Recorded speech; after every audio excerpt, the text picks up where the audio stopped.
Back-to-back weeks, back-to-back choke jobs. Well, on the bright side, at least we got our guy to hard commit, right?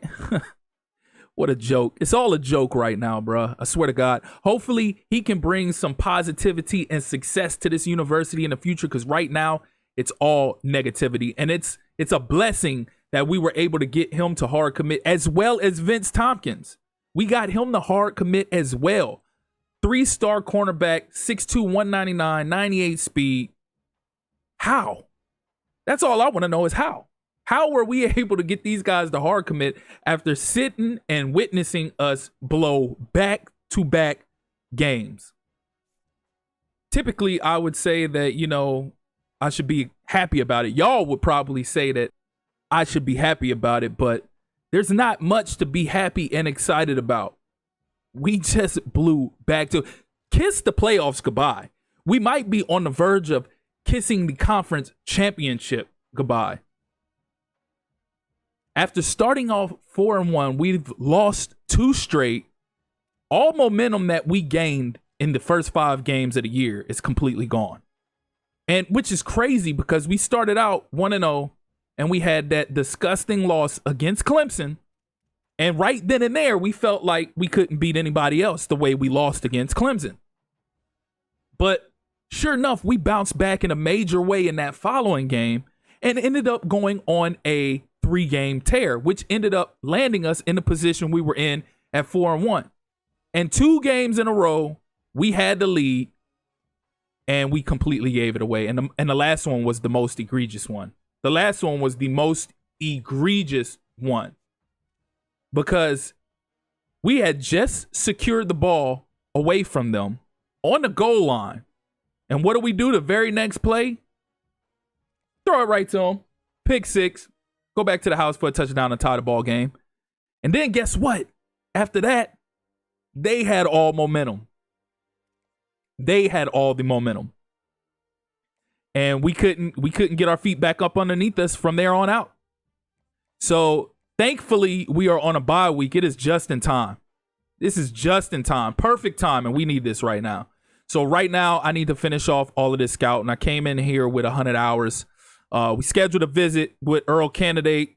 Now we're going to go ahead and remove every bit of hours that we allocated towards him and go ahead and send a house in hopes that this will help secure him, secure his commitment going forward. We got Alfonso Cumberland.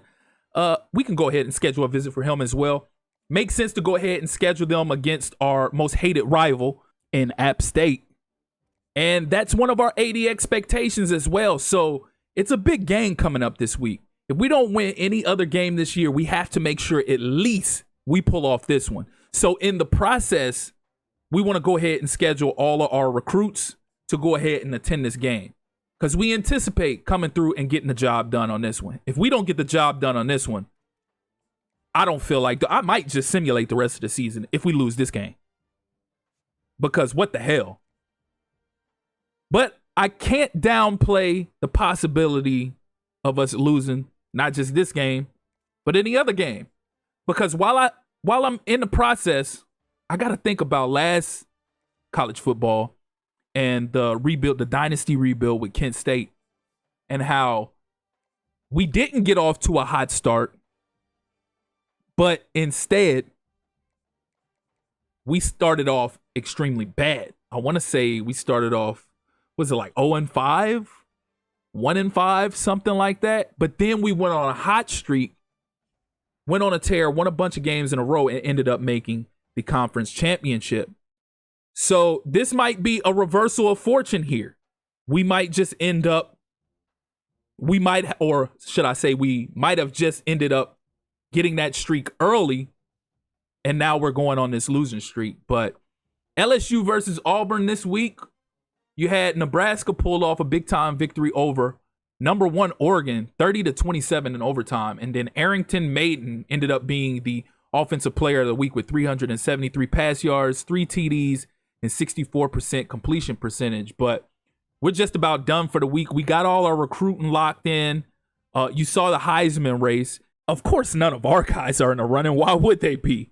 But if we're not going to be able to have a chance to compete for a college football playoff berth or a chance at the college football playoffs, at least we want to try to push for one of our athletes, one of our student athletes, to be able to bring that Heisman Trophy home to Georgia Southern.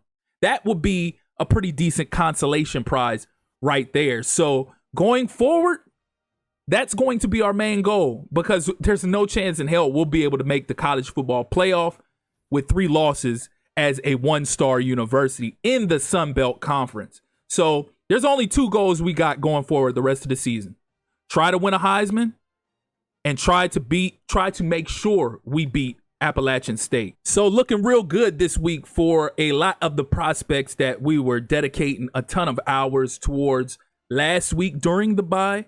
But now this is the big week. This is the big week, like I just got done speaking about. We have to beat Appalachian State. That is an AD expectation, and I don't know what may become of us if we don't beat them, especially after blowing back-to-back games in which we should have won. We should easily be the team that is 6-1 right now, or at least facing off in a big-time matchup against Appalachian State, a battle between 2 teams that are 6-1. But instead, we're 4-3, facing off against them, being 6-1, 2-1 in the conference. Heisman race pretty much looks exactly the same. We'll get to that more in a minute. We're going to go ahead and set up the training for the week. You know the drill. Limited practice for everybody. And for those who are on the fringe, we're going to change them to no practice. Pretty sure we won't be giving anybody the week off. We're going to need all able bodies this week for this specific game. Even though with him having no practice, Badinga that is, he would be still increased.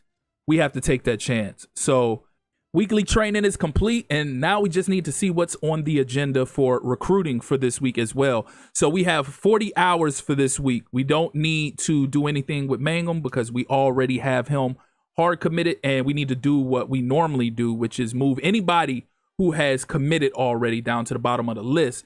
So candidate, we can't do too much more with him. He already has 50 hours allocated towards him.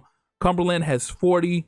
We'll revisit him in a second. James Marcus, let's see. We got 50 hours allocated towards him as well as 30 NIL points.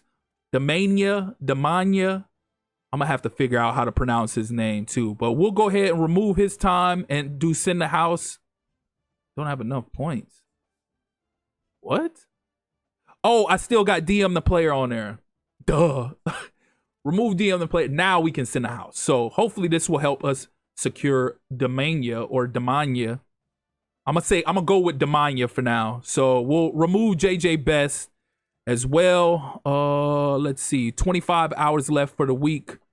Mentor, Tyrese Mentor. We already got enough hours for him allocated. I think we scheduled him. I think he was 1-on-1. No, we didn't schedule him. I'm glad I noticed that. So we can't schedule him for this week because of course we're already playing App. So we'll have to schedule him for Marshall. We'll do playing time.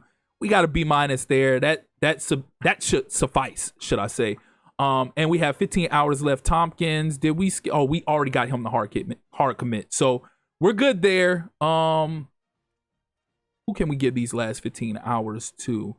Did I already schedule a visit for candidate? I think I did. Yeah, I did schedule a visit for candidate. I did that last week during the bye week. So now I just need to finish reordering the recruiting board in the proper position. Cumberland, let's see. We'll remove social media, DM the player, and friends and family. And that should give us just about enough hours to go ahead and send the house.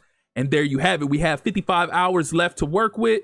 50 is all we need to send the house. We can go ahead and get rid of these last 5 hours by offering a scholarship to Jamerson, since we don't already have a scholarship offer for him.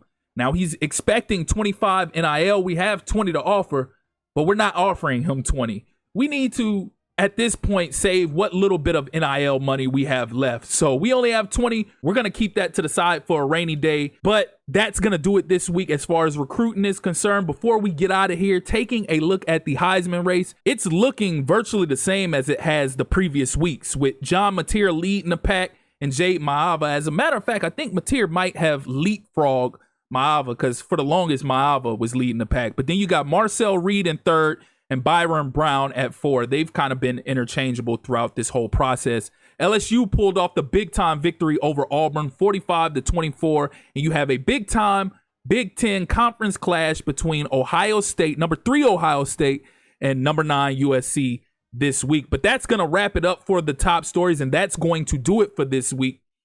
I'll save the game action for the next episode. As always, if you're here for the first time or you're returning and you haven't liked or subscribed already, please do so. Click that notification tab so you can stay up to speed with more of this Georgia Southern rebuild, as well as other college football 27 content. Again, I appreciate you all for tuning in. That's been my time. Till next time. Peace.